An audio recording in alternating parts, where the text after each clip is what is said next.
ಹರಿ ಓಂ ಪ್ರಾಣಾದೇರೀಶಿತಾರಂ ಪರಮಸುಖನಿಧಿಂ ಸರ್ವದೋಷವ್ಯಪೇತಂ ಸರ್ವಾಂತಸ್ಥಂ ಸುಪೂರ್ಣಂ ಪ್ರಕೃತಿಪತಿಮಜಂ ಸರ್ವಬಾಹ್ಯಂ ಸುನಿತ್ಯಂ ಸರ್ವಜ್ಞಂ ಸರ್ವಶಕ್ತಿಂ ಸುರಮುನಿಮನುಜಾದ್ಯೈಃ ಸದಾ ಸೇವ್ಯಮಾನಂ ವಿಷ್ಣುಂ ವಂದೇ ಸದಾಹಂ ಸಕಲಜಗದನಾದ್ಯಂತ ಮಾನಂದದಂ ತಂ. ಸರಿ, ಏನಾಯಿತು? ನಿನ್ನೆ ದಿವಸ ಪ್ರಾಣದೇವರ ವಿಶಿಷ್ಟವಾದ ಮಹಿಮೆಯನ್ನು ತಿಳಿಸ್ತಾ ದೇವತೆಗಳೆಲ್ಲರಿಗೂ ಕೂಡ ಅವರವರ ಸ್ಥಾನವನ್ನು, ಅವರವರ ಪದವಿಯನ್ನು ಕೊಡಿಸಿದವರು ವಾಯುದೇವರು. ಯದ್ಯಪಿ ಆಯಾ ದೇವತೆಗಳು ತಮ್ಮ ತಮ್ಮ ಸಾಧನೆಯಿಂದ ಭಗವಂತನ ಅನುಗ್ರಹಕ್ಕೆ ಪಾತ್ರರಾಗಿ ತಮ್ಮ ತಮ್ಮ ಪದವಿಗಳನ್ನು ಪಡೆಯುತ್ತಾರೆ. ಆದರೆ ದೇವದಾನವರ ಯುದ್ಧದಲ್ಲಿ ದೇವತೆಗಳಲ್ಲಿ ಉಂಟಾದ ಪಾಪವು ಅವರನ್ನು ತಮ್ಮ ಸ್ಥಾನವನ್ನು ಮುಟ್ಟಲು ಪ್ರತಿಬಂಧಕವಾಗಿ ಇದ್ದು ಅದನ್ನು ಹೊರಗೆ ಹಾಕದ ಹೊರತುಪಡಿಸಿ ಅವರು ತಮ್ಮ ಪದವಿಯನ್ನು ಹೊಂದಲಿಕ್ಕೆ ಸಾಧ್ಯವಿದ್ದಿದ್ದಿಲ್ಲ. ಆದ್ದರಿಂದ ಮುಖ್ಯ ಪ್ರಾಣದೇವರು ಮಾಡಿದ ಅತ್ಯಂತ ಉತ್ತಮ ಕಾರ್ಯ ಯಾವುದು ಅಂದರೆ ಅವರಲ್ಲಿದ್ದ ಪಾಪವನ್ನೆಲ್ಲ ತೆಗೆದು ಅದನ್ನು ಸಮುದ್ರದ ಆ ಬದಿಯಲ್ಲಿ ವಾಸ ಮಾಡುವ ಜನರಲ್ಲಿ ಬಿಸಾಡಿ ಇವರನ್ನು ಶುದ್ಧ ಮಾಡಿದರು. ಅದಕ್ಕೆ ವಾಯುದೇವರಿಗೆ ಪವನ, ಪವಮಾನ, ಪವಮಾನ ಶಬ್ದಗಳು ಏನನ್ನು ತಿಳಿಸುತ್ತವೆ? ವಾಯುದೇವರು ಶುದ್ಧೀಕರಿಸುವರು ಎಂಬುದನ್ನು ತಿಳಿಸುತ್ತವೆ. ನಾವು ವಾಯುದೇವರ, ಅದಕ್ಕೆ ನಮ್ಮಲ್ಲಿ ಒಂದು ಮಾತಿದೆ. ಏನು ಮಾತಿದೆ ಅಂತಂದರೆ, ಅಕಸ್ಮಾತ್ ಬಹಳಷ್ಟು ಜನ ಎಲ್ಲ ಊಟ ಮಾಡಿರ್ತಾರೆ, ಎಂಜಲು ಮುಸುರೆ ಮತ್ತೊಂದು ಎಲ್ಲ ಆಗಿರ್ತದೆ. ಆವಾಗ ಅದನ್ನೆಲ್ಲ ನಾವು ಸ್ವಚ್ಛ ಮಾಡಿ ನೀರು ಹಾಕಿ ತೊಳೆದು ಬಳಿದು ಎಲ್ಲ ಮಾಡಲಿಕ್ಕೆ ಆಗೋದಿಲ್ಲಲ್ಲ. ಹಾಗಾದ್ರೆ ಏನು ಮಾಡಬೇಕು ಅಂದರೆ ವಾತಾತಪಾಭ್ಯಾಂ ಪೂಯೇತ, ಗಾಳಿ ಬೀಸಿತು ಅಂದರೆ ಅದಿಷ್ಟು ಶುದ್ಧವಾಯಿತು ಅಂತ ಅರ್ಥ. ಬಿಸಿಲು ಬಿತ್ತು ಅಂದರೆ ಅದೆಷ್ಟು ಶುದ್ಧವಾಯಿತು ಅಂತ ಅರ್ಥ ಅಂತ ಹೇಳಿದ್ದಾರೆ. ಸದ್ಯಕ್ಕೆ ಗಾಳಿಯ ವಿಚಾರ ಇದ್ದದರಿಂದ ಅದನ್ನು ತೆಗೆದುಕೊಳ್ಳೋಣ.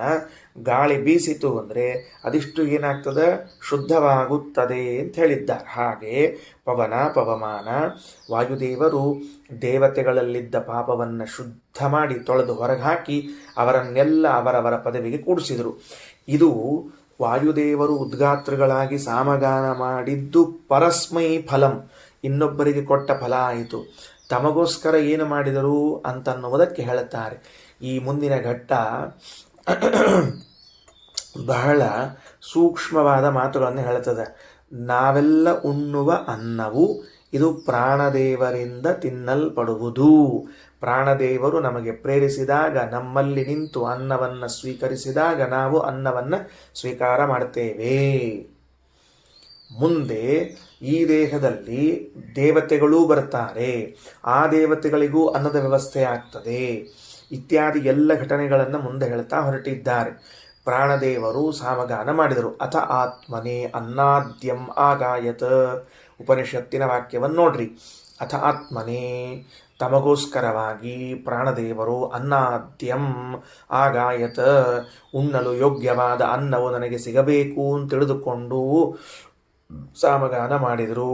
ಅದಕ್ಕೆ ಯದ್ಧಿ ಕಿಂಚ ಅನ್ನ ಮಧ್ಯತೆ ಅನೇನೈವ ತದದ್ಯತೆ. ಈ ಜಗತ್ತಿನಲ್ಲಿ ಯಾವುದೇ ಪ್ರಾಣಿ ಏನು ಆಹಾರ ತಿಂತದೋ ಅದೆಲ್ಲವೂ ಮುಖ್ಯ ಪ್ರಾಣದೇವರಿಂದಲೇ ತಿನ್ನಲ್ಪಡುತ್ತದೆ. ಅಂದರೆ ಆ ಮುಖ್ಯ ಪ್ರಾಣದೇವರ ಪ್ರೇರಣ, ಮುಖ್ಯ ಪ್ರಾಣದೇವರ ಶಕ್ತಿ ಕೊಟ್ಟಾಗ ಈ ಜೀವ ಈ ಪ್ರಾಣಿಗಳು ಅನ್ನವನ್ನು ತಿನ್ನುತ್ತವೆ. ಸೂಕ್ಷ್ಮದೃಷ್ಟಿ. ಇದನ್ನೇ ಕೃಷ್ಣ ಹೇಳಿದ ಮಾತಿನಂತೆ ಅಹಂ ವೈಶ್ವಾನರೋ ಭೂತ್ವಾ ಪ್ರಾಣಿನಾಂ ದೇಹಮಾಶ್ರಿತಃ ಪ್ರಾಣಾಪಾನ ಸಮಾಯುಕ್ತಃ ಪಚಾಮಿ ಅನ್ನಂ ಚತುರ್ವಿಧಂ. ನಾನು ಹೊಟ್ಟೆಯಲ್ಲಿದ್ದು ಪ್ರಾಣ ಅಪಾನದಿಂದ ಕೂಡಿಸಿಕೊಂಡು ಈ ಅನ್ನವನ್ನೆಲ್ಲ ಪಚನಗೊಳಿಸುತ್ತೇನೆ ಅಂತ ಹೇಳಿದ್ದಾರೆ. ಹಾಗೆ ಪ್ರಾಣದೇವರು ದೇಹದಲ್ಲಿದ್ದು ನಾವು ತಿನ್ನುವ ಎಲ್ಲ ಅನ್ನವನ್ನು ಅವರು ಪ್ರೇರಣೆ ಮಾಡುತ್ತಾರೆ. ಅದಕ್ಕೆ ಇಹ ಪ್ರತಿಷ್ಠತಿ, ಈ ಜೀವರಲ್ಲಿ ಪ್ರಾಣಿಗಳಲ್ಲಿ ವಾಸ ಮಾಡುತ್ತಾ ಇದ್ದಾರೆ. ಪ್ರತಿಷ್ಠತಿ ಅಂದರೆ ವಾಸ ಮಾಡುತ್ತಾರೆ ಅಂತ ಅರ್ಥ, ಅಲ್ಲಿದ್ದಾರೆ ಅಂತ ತಿಳಿದುಕೊಳ್ಳ್ರಿ. ಆಯಿತಾ? ಇದು ನಿನ್ನೆ ಸಾಯಂಕಾಲ ಪಾಠದಲ್ಲಿ ಬಂದಿತ್ತು, ಇಷ್ಟು ವಿಷಯ ಆಗಿತ್ತು. ಮುಂದೆ ಅದ್ಯ ಪಾಠ ಪ್ರಸಕ್ತಿ. ತೇ ದೇವ ಅಬ್ರುವನ್, ಆ ಪ್ರಾಣದೇವರನ್ನ ಕುರಿತು ಎಲ್ಲ ದೇವತೆಗಳು ಹೇಳಿದರಂತೆ. ಏತಾವದ್ವಾ ಇದಂ ಸರ್ವಂ ಯದನ್ನಂ, ಮುಖ್ಯ ಪ್ರಾಣದೇವರೇ, ಜಗತ್ತಿನಲ್ಲಿ ಪ್ರಾಣಿಗಳು ತಿನ್ನುವ ಅನ್ನ ಅಂತೇನಿದೆಯೋ ಅದು ಇಷ್ಟೇ ಇರೋದು. ತದ ಆತ್ಮನ ಅಗಾಸೀಹಿ, ಆ ಎಲ್ಲ ಅನ್ನವನ್ನು ನಿಮಗೋಸ್ಕರ ಮಾಡಿಕೊಂಡು ಬಿಟ್ಟಿರಲ್ಲ ನೀವು. ಅನುನೋ ಅಸ್ಮಿನ್ ಅನ್ನೇ ಆಭಜಸ್ವ, ನಮಗೆ ಈ ಅನ್ನದಲ್ಲಿ ಭಾಗವಿಲ್ವೋ, ನಮಗೂ ಈ ಅನ್ನದಲ್ಲಿ ಭಾಗವನ್ನು ಕೊಡ್ರಿ.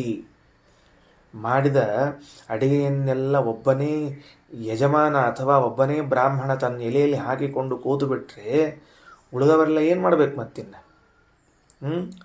ಮಾಡಿದ್ದೆಲ್ಲ ಅಡಿಗೆಯಲ್ಲಿ ತಂದು ಇಟ್ಬಿಡ್ರಿ ಅಂತ ಅಕಸ್ಮಾತ್ ಮನೆಗೆ ಬಂದ ಅತಿಥಿ ಬ್ರಾಹ್ಮಣ ಏನಾರು ಹೇಳಿಬಿಟ್ಟ ಅಂದರೆ ಉಳಿದವರು ಬ್ರಾಹ್ಮಣನ ಊಟಕ್ಕೆ ಕರಿಬೇಕು ಬೇಡ ಅಂತ ಚಿಂತೆ ಶುರುವಾಗ್ತದೆ. ಆಮೇಲೆ ನಾದ್ಯಂ, ಅದಕ್ಕೆ ಅವರಂದ್ರು ಏತಾವದ್ವಾ ಇದಂ ಸರ್ವಂ ಯದನ್ನಂ, ಜಗತ್ತಿನಲ್ಲಿ ಯಾವುದು ಅನ್ನ ಅಂತಿದೆಯೋ ಅದೆಲ್ಲ ಇಷ್ಟೇ ಇರೋದು. ತದ ಆತ್ಮನೇ ಅಗಾಸೀಹಿ, ಅದನ್ನು ನಿಮಗೋಸ್ಕರ ಮಾಡಿಬಿಟ್ರೆ ಅನುನೋ ಅಸ್ಮಿನ್ ಅನ್ನ ಆಭಜಸ್ವ, ನಮಗೂ ಅನ್ನದಲ್ಲಿ ಪಾಲು ಬೇಕು ಅಂತಂದ್ರೆ ತೇ ವೈ ಮಾ ಅಭಿಸಂವಿಷೇತೆ ಇತಿ. ಆಗ ಅವ್ರಿಗೆ ಅಂತಾನೆ, ಹಂಗಾರೆ ನೀವೊಂದು ಕೆಲಸ ಮಾಡ್ರಿ, ನಿಮಗೂ ಅನ್ನ ಬೇಕು ಅಂದರೆ ನೀವು ನನ್ನ ಜೊತೆಗೆ ಸೇರಿಕೊಂಡು ಬಿಡ್ರಿ ಅಂತ ಹೇಳಿಬಿಟ್ರು ಪ್ರಾಣದೇವರು. ಏನು ಮಾಡಬೇಕು? ನೀವು ಕೂಡ ತೇವೈ, ನೀವು ಮಾ ಅಭಿಸಂವಿಷೇತಿ, ನನ್ನ ಜೊತೆಗೆ ಸೇರಿಕೊಳ್ಳ್ರಿ ಅಂತ ಹೇಳ್ತಾ ಇದ್ದಾರೆ.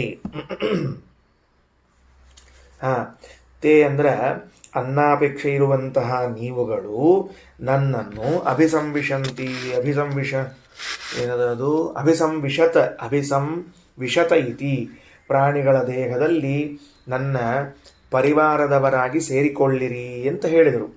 ಆಗ ತಥೇತಿ ತಂ ಸಮಂತಂ ಪರಿಣ್ಯವಿಶಂತ, ಮುಂದಿನ ವೇದವಾಕ್ಯ, ಹಾಗೇ ಆಗಲಿ ಅಂತ ತಿಳಿದುಕೊಂಡು ಹೇಳಿ ಅವರೆಲ್ಲರೂ ಕೂಡ ಸಮಂತತಃ ಸುತ್ತಲೂ ಪರಿವಾರದವರಾಗಿ ಪ್ರವೇಶ ಮಾಡಿದ್ದಾರೆ. ಈಗ ಹೊಸ ಭಾಗ ಏನು ಬಂತು? ಪ್ರಾಣದೇವರ ಪರಿವಾರದವರಾಗಿದ್ದಾರೆ ದೇವತೆಗಳು ಅನ್ನುವಂತಹ ಹೊಸ ಭಾಗ ಸಿಕ್ತು ನಮಗೆ. ಯದ್ಯಪಿ ದೇವತೆಗಳೆಲ್ಲ ಭಗವಂತನ ಪರಿವಾರದವರು ಅಂತನ್ನುವ ಅಂಶವನ್ನು ಬಹಳ ಬಾರಿ ಕೇಳಿದ್ದೇವೆ. ಯಾಕೆ? ದೇವತೆಗಳನ್ನು ಪ್ರತ್ಯೇಕವಾಗಿ ಪೂಜಾ ಮಾಡಲಿಕ್ಕೆ ಬರೋದಿಲ್ಲ, ಭಗವಂತನ ಪರಿವಾರದ ದೇವತೆಗಳೆಂಬುದಾಗಿ ಪೂಜಾ ಮಾಡಬೇಕು ಅಂತ ಕೇಳಿದ್ವಿ. ಇವತ್ತು ಹೊಸ ಅಂಶವನ್ನು ಉಪನಿಷತ್ ನಮಗೇನು ಹೇಳಿಕತ್ತದ ಅಂತಂದ್ರೆ, ಈ ದೇವತೆಗಳು ವಾಯುದೇವರ ಪರಿವಾರದ ದೇವತೆಗಳೂ ಆಗಿದ್ದಾರೆ. ಅಂದರೆ ದೇವತೆಗಳಿಗೆ ಎರಡು ಪರಿವಾರ, ಒಂದು ಭಗವತ್ ಪರಿವಾರ, ಒಂದು ಪ್ರಾಣ ಪರಿವಾರ, ಒಂದು ರಾಮ ಪರಿವಾರ, ಒಂದು ಪ್ರಾಣ ಪರಿವಾರ, ಎರಡೆರಡು ಪರಿವಾರಗಳು. ಹೆಂಗಿರ್ತದೆ ಅಂದರೆ, ಈಗ ಒಬ್ಬರು ಆಚಾರ್ಯರು ತಮ್ಮ ಶಿಷ್ಯರನ್ನೆಲ್ಲ ಕೂಡಿಸ್ಕೊಂಡು ತಾವು ಮುಂದೆ ಹೋಗ್ತಾರೆ. ಸ್ವಾಮಿಗಳ ಹತ್ರ ಹೋದ ಕೂಡಲೇ ಸ್ವಾಮಿಗಳ ಜೊತೆಗೆ ಸೇರಿಕೊಂಡು ಅವರೆಲ್ಲ ಸ್ವಾಮಿಗಳ ಶಿಷ್ಯರಾಗಿಬಿಡ್ತಾರೆ. ಹಂಗಿದ್ದಂಗೆ ಸ್ವಾಮಿಗಳ ಜೊತೆಗೆ ಈ ಆಚಾರ ಹೋಗಿ ಸೇರಿಕೊಂಡ್ರು ಅಂದರೆ ಆಚಾರ ಶಿಷ್ಯರೆಲ್ಲರೂ ಸ್ವಾಮಿಗಳ ಶಿಷ್ಯರು, ಬಿಟ್ಟು ಬಂದಿದ್ರು ಅಂದರೆ ಆಚಾರ ಶಿಷ್ಯರು. ಈ ರೀತಿಯಾಗಿ ಎಲ್ಲ ದೇವತೆಗಳು ಕೂಡ ಪ್ರಾಣದೇವರ ಪರಿವಾರದವರು, ನಾರಾಯಣನ ಪರಿವಾರದವರು ಆದರು. ತಸ್ಮಾತ್, ಮುಂದಿನ ವಾಕ್ಯ, ತಸ್ಮಾತ್ ಯದನೇನ ಅನ್ನಮತ್ತಿ ತೇನ ಏತಾಹ ತೃಪ್ಯಂತಿ. ಈಗ ಒಂದು ಅಂಶವನ್ನು ಸೇರಿಸ್ತದೆ ಉಪನಿಷತ್ತು. ಏನು ಹೇಳ್ತದೆ ಅಂತಂದ್ರೆ, ಇವರೆಲ್ಲರೂ ಕೂಡ ಅನ್ನದ ಭಾಗಿಗಳಾಗಿ ಪ್ರಾಣಿಗಳಲ್ಲಿ ಇದ್ದದ್ದರಿಂದಲೇನೆ. ಈಗ ಹೆಂಗೆ ಬದ ನೋಡ್ರಿ, ಮೊದಲೇನು ಮಾಡಿಬಿಟ್ರು? ಪ್ರಾಣದೇವರು ಸಾಮಗಾನವನ್ನು ಮಾಡಿ ಎಂತಹ ಸಾಮರ್ಥ್ಯ ಪಡೆದರು ಅಂದರೆ, ಜಗತ್ತಿನಲ್ಲಿ ಯಾವ ಯಾವ ಪ್ರಾಣಿಗಳು ಅನ್ನ ತಿಂತಾವೋ ಅದೆಲ್ಲ ತಮ್ಮ ಅಂಡರ್ ಕಂಟ್ರೋಲ್ ಮಾಡ್ಕೊಂಡ್ಬಿಟ್ರು, ತಮ್ಮ ಅಧೀನ ಮಾಡಿಕೊಂಡ್ಬಿಟ್ರು. ತಮ್ಮ ಅಧೀನ ಮಾಡಿಕೊಂಡ ಮೇಲೆ ದೇವತೆಗಳು ನಮಗೂ ಅನ್ನ ಬೇಕು ಅಂತ ಕೇಳಿದ್ದಕ್ಕೆ ನನ್ನ ಜೊತೆಗೆ ಈ ದೇಹದಲ್ಲಿ ನನ್ನ ಪರಿವಾರದವರಾಗಿ ಸೇರಿಕೊಳ್ಳಿರಿ ಸರಿ ಅಂತ ಪರಿವಾರದವರಾಗಿ ಸೇರಿಕೊಂಡ್ಬಿಟ್ರು. ಅನ್ನಭಾಗಿಗಳಾಗಿ ಸೇರಿಕೊಂಡದ್ದರಿಂದ ಅನೇನ ಪ್ರಾಣಿ ಅನೇನ ಅನ್ನಮತ್ತಿ, ಈ ಜೀವ ಮುಖ್ಯ ಪ್ರಾಣದೇವರಿಂದ ಪ್ರೇರಿತವಾಗೇನು ಅನ್ನವನ್ನು ಉಣುತ್ತದೋ ತೇನ ಏತಾಹ ತೃಪ್ಯಂತಿ, ಅದರಿಂದ ಈ ದೇವತೆಗಳು ತೃಪ್ತರಾಗುತ್ತಾರೆ. ಒಂದು ದೃಷ್ಟಾಂತ ಹೇಳ್ರಿ ಆಚಾರ್ಯ, ಸುಮ್ಮನೆ ಏನೋ ಆವಾಗಿನಿಂದ ಸರ್ವನಾಮ ಶಬ್ದ ಹೇಳ್ತಿದ್ದೀರಿ, ಅನ್ನಕ್ಕೆ ಅವ್ರು ಬಂದರು, ಅನ್ನಕ್ಕೆ ಇವ್ರು ಬಂದರು, ಊಟಕ್ಕೆ ಇವ್ರು ಬಂದರು, ಊಟಕ್ಕೆ ಅವ್ರು ಬಂದರು ಅಂದರೆ ಅದಕ್ಕೆ ಇದು ಕೊನೆ ಮಾತು ದೃಷ್ಟಾಂತ. ಈಗ ಕಣ್ಣಿನ ಅಭಿಮಾನಿ ದೇವತೆ ಇದ್ದಾರೆ, ಕಿವಿಯ ಅಭಿಮಾನಿ ದೇವತೆ ಇದ್ದಾರೆ, ಎಲ್ಲ ಇಂದ್ರಿಯಾಭಿಮಾನಿ ದೇವತೆಗಳಿದ್ದಾರೆ. ಎಲ್ಲಿವರೆಗೆ ನಾವು ಅನ್ನವನ್ನು ಉಣ್ಣುವುದಿಲ್ಲವೋ ಅಲ್ಲಿವರೆಗೆ ಇಂದ್ರಿಯಗಳು ಚಟುವಟಿಕೆಗಳಿಂದ ಉತ್ಸಾಹದಿಂದ ಕೂಡಿರುವುದಿಲ್ಲ, ನಿಸ್ತೇಜವಾಗಿರ್ತದೆ. ಎರಡು ಏಕಾದಶಿಯನ್ನೇನಾದರೂ ಅಪ್ಪಿ ತಪ್ಪಿ ಮಾಡಿದರೆ, ಅಪ್ಪಿ ತಪ್ಪಿ ಅನ್ನೋದು ಅಂಡರ್ಲೈನು ಮಾಡಿದರೆ, ಆಗ ದ್ವಾದಶಿ ದಿವಸ ಪರಿಸ್ಥಿತಿ ಹೆಂಗಿರ್ತದ? ಯಾರು ಉಪವಾಸ ಮಾಡಿರಂಗಿಲ್ಲ ಅವ್ರು ಉಪವಾಸ ಮಾಡಿದವ್ರನ್ನ ಹಿಡ್ಕೊಂಡು ಕರ್ಕೊಂಡು ಹೋಗಿ ಬಚ್ಚಲಕ್ಕೆ ಕುಡಿಸೋ ಪರಿಸ್ಥಿತಿ ಬಂದಿರ್ತದೆ. ಯಾಕಪ್ಪ ಹಿಂಗಾತು ಅಂದ್ರೆ, ನಾವು ಪ್ರಾಣದೇವರ ಪ್ರೇರಣೆಯಿಂದ ಅನ್ನವನ್ನು ಉಂಡಿಲ್ಲವಾದದ್ದರಿಂದ, ಆ ಅನ್ನದಲ್ಲಿ ಇತರ ದೇವತೆಗಳಿಗೆ ಭಾಗ ಸಿಕ್ಕಿಲ್ಲವಾದ್ದರಿಂದ ನಿಸ್ತೇಜರಾಗಿ ಬಿಟ್ಟಿದ್ದಾರೆ. ಇದಿಷ್ಟು ಅಧ್ಯಾತ್ಮದಲ್ಲಿ ನಡೆದಿರುವಂತಹ ಘಟನೆ. ಇದು ಅಧಿದೈವದಲ್ಲ, ಅಧ್ಯಾತ್ಮದಲ್ಲಿ ನಡೆದಿರುವಂತಹ ಘಟನೆ. ಅದಕ್ಕೆ ತಸ್ಮಾತ್ ಯದನೇನ ಅನ್ನಮತ್ತಿ, ಯದ ಅನೇನ ಅಂದರೆ ಈ ಜೀವನಿಂದ ತಿನ್ನಲ್ಪಡುವುದು ಅಂತ ಅರ್ಥ. ಜೀವ ತಾನೇ ತಿಂತದೇನು ಅಂತ ಕೇಳಿದರೆ ಅದಕ್ಕಂತಾರೆ ವಾಯುದೇವರಿಂದ ಪ್ರೇರಿತವಾಗಿ ಈ ಜೀವ ಅನ್ನವನ್ನು ತಿಂತದ, ತೇನ ಏತಾಹ ತೃಪ್ಯಂತಿ, ಆಗ ಈ ದೇವತೆಗಳು ತೃಪ್ತರಾಗುತ್ತಾರೆ.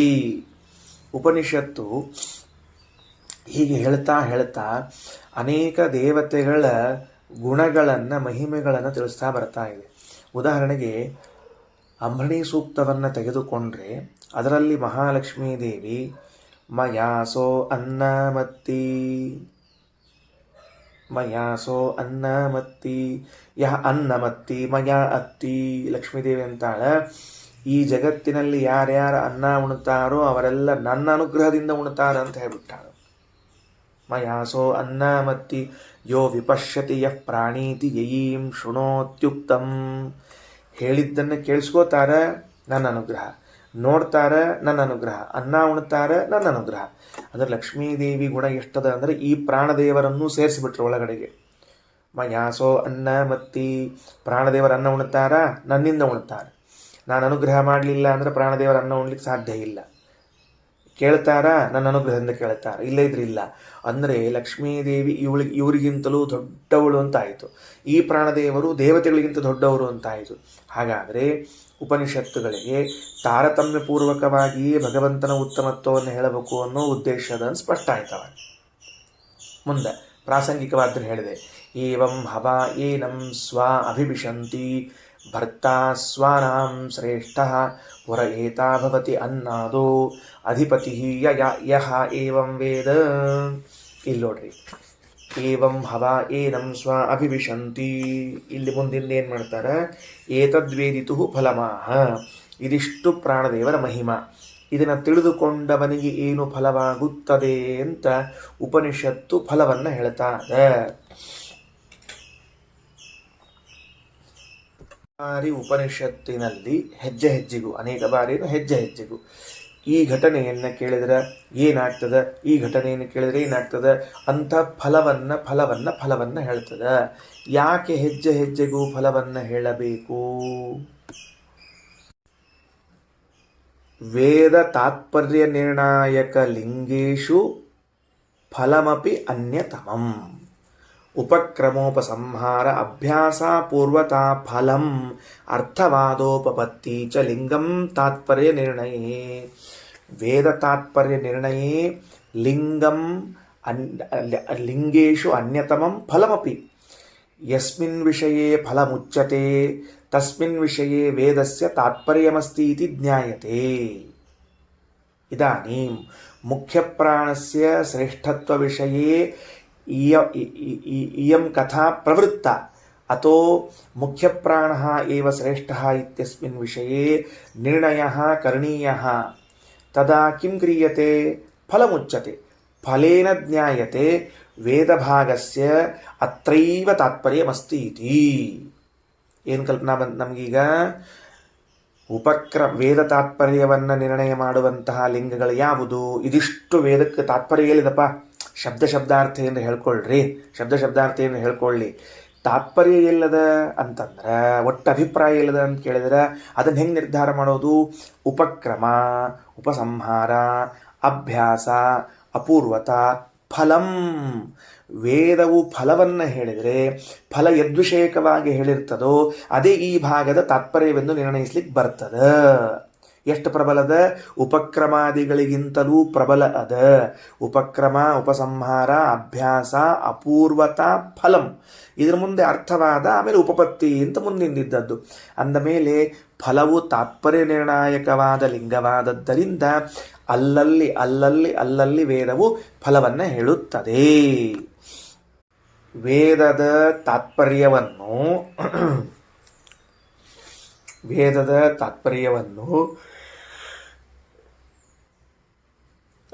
ನಿರ್ಣಯಿಸುವ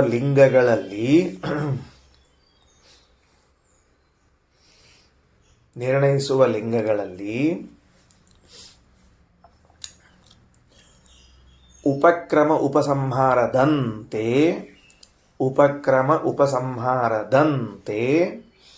ಫಲವೂ ಒಂದು. ಮುಂದಿನ ಸೆಂಟೆನ್ಸು ಫಲವೂ ಒಂದು ಬರ್ಕೊಳ್ರಿ. ಈ ಉಪನಿಷತ್ತಿನಲ್ಲಿ ತತ್ರ ಫಲೋಕ್ತಿ, ಹಾಗಾಗಿ ಉಪನಿಷತ್ತಿನಲ್ಲಿ ಅಲ್ಲಲ್ಲಿ ಫಲಗಳನ್ನು ಹೇಳಲಾಗುತ್ತದೆ. ಏನು ಫಲ ಹೇಳ್ತಾ ಇದ್ದೀರಿ ಅಂತಂದ್ರೆ, ಏವಂ ಹವ ಏನಂ ಸ್ವ ಅಭಿಸಂವಿಶಂತಿ ಯಹ ಏವಂ ವೇದ. ಯಾವ ಅಧಿಕಾರಿಯು ಈ ರೀತಿಯಾಗಿ ಹೇಳಲಾದ ಪ್ರಾಣದೇವರನ್ನು ವೇದ, ಆ ವಾಕ್ಯದ ಕೊನೆಯಲ್ಲದ ಏವಂ ಹವ ಏನಂ ಸ್ವ ಅಭಿವಿಶಂತಿ ಎನ್ನುವ ವಾಕ್ಯದ ಕೊನೆಗೆ ಯಹ ಏವಂ ವೇದ, ಯಹ ಅಧಿಕಾರಿಯು ಏವಂ ಈ ರೀತಿಯಾಗಿ ಪ್ರಾಣದೇವರನ್ನು ವೇದ ತಿಳಿದನೋ ಅವನಿಗೇನಾಗ್ತದ ಅಂತ ಕೇಳಿದ್ರೆ, ಏನಂ ಅಲ್ಲದ ನೋಡ್ರಿ, ಏವಂ ಹವ ಏನಂ ಸ್ವಾಹ ಅಭಿಸಂವಿಶಂತಿ. ಸ್ವಾಹ ಅಂದ್ರೆ ಸಂಬಂಧಿಕರು, ತಮ್ಮವರು, ಸಂಬಂಧಿಕರು ಬರ್ಕೊಳ್ರಿ. ಸ್ವಾಹ ಅಂದ್ರೆ ಸಂಬಂಧಿಕರು ಗೊತ್ತಾಗಬೇಕೀಗ. ಸ್ವ ಅಂದ್ರೆ ತಾನು, ಸ್ವಾಹ ಅಂದ್ರೆ ತನಗೆ ಸಂಬಂಧಪಟ್ಟವರು, ಸಂಬಂಧಿಕರು. ಅವರು ಅಭಿಸಂವಿಶಂತಿ